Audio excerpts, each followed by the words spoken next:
Right now, you can turn a sound in your head into a mark on a page, and someone on the other side of the planet can hear your exact thought. You do this without thinking. You did it today, probably a dozen times, in a text message or a grocery list. But the real answer to how this became possible is far stranger than someone invented the alphabet. It starts not with poetry, not with sacred texts, not with anyone trying to say anything beautiful at all. It starts with a farmer counting sheep. Around 8000 BCE, in the villages of the ancient Near East, people had a problem. They had grain. They had livestock. They had oil, wool, and beer, and they needed to keep track of who owned what, who had paid what, who still owed what. So they made small clay tokens, a cone shape for a measure of grain, a sphere for a larger measure, a cylinder for an animal, simple, physical, easy to hide in your fist. For thousands of years, that was enough. A shepherd handed over tokens equal to his flock. A trader sealed tokens inside a hollow clay ball as a receipt. Nobody was writing anything. They were just moving small clay shapes around, the way you might move poker chips. And then, sometime around 3400 BCE, in the city of Uruk in ancient Sumer, something shifted. Archaeologist Denise Schmandt-Besserat spent decades studying these tokens, and she noticed something almost too simple to believe.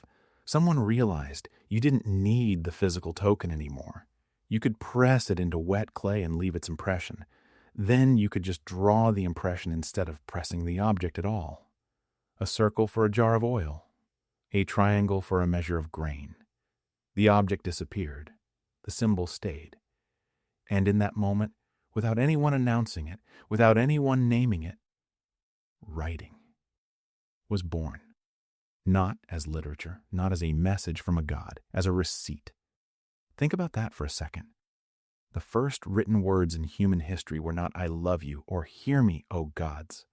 They were closer to 40 jars of oil, Temple of Inanna, 3rd month. Writing didn't begin with the poets. It began with the accountants. Does that surprise you? It surprised historians too for a long time.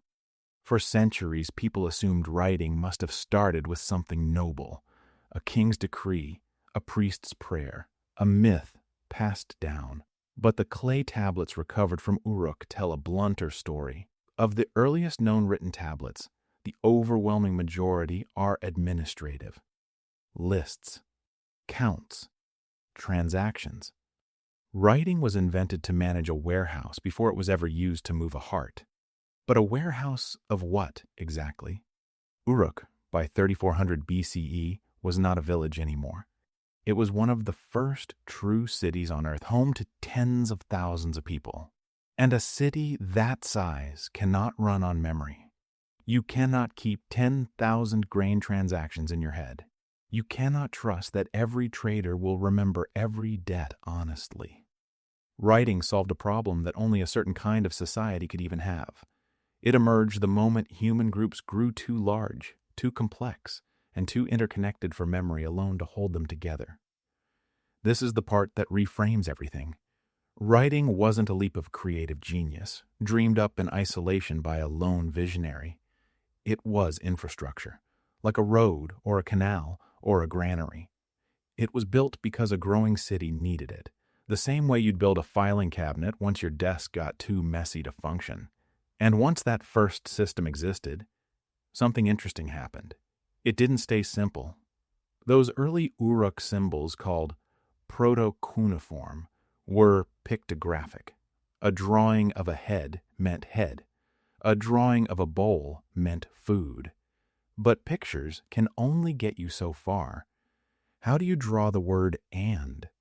How do you draw a person's name if it isn't a picture of a physical thing at all? Over the next few centuries, Sumerian scribes solved this by borrowing sound.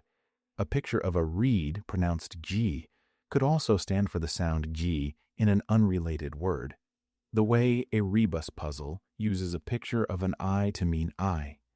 Slowly, the symbols stopped representing things and started representing sounds.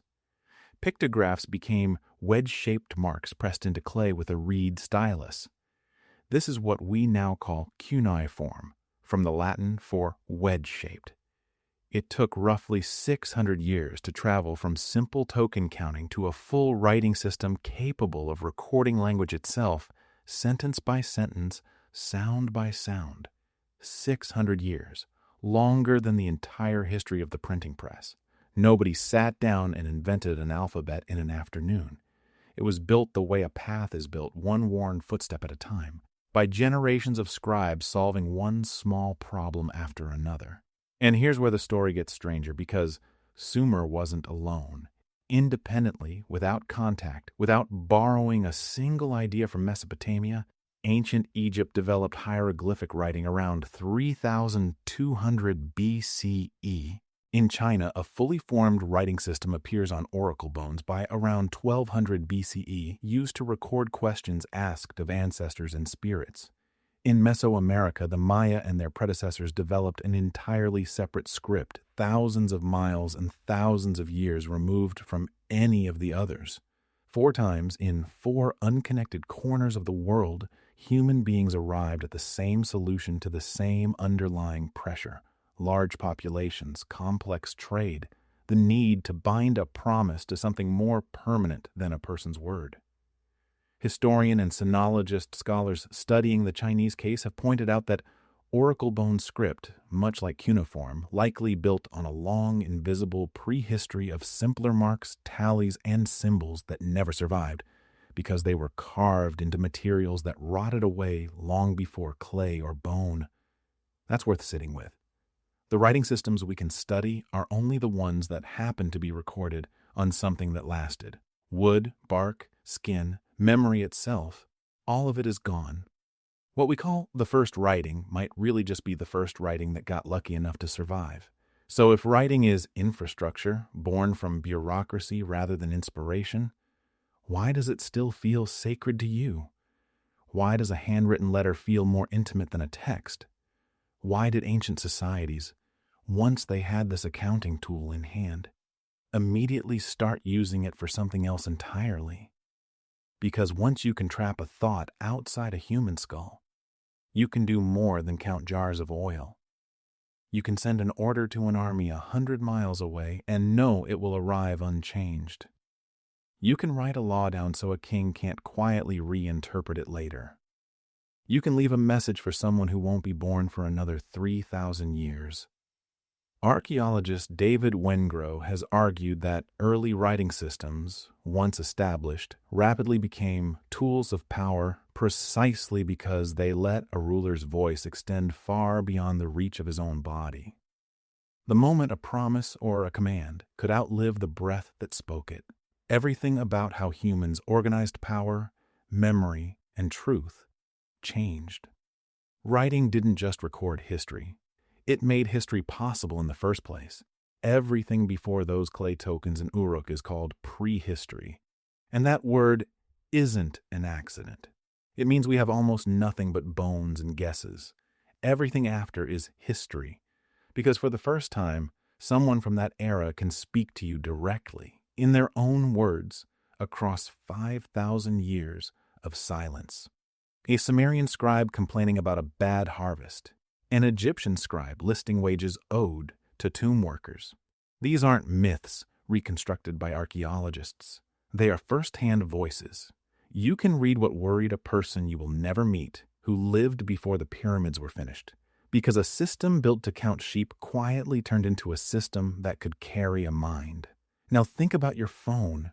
You reach for it to send a message, and it feels instant, weightless, almost thoughtless. But underneath that convenience is the same 6,000-year-old pressure. Too much information for memory alone. Too many people to keep track of by word of mouth.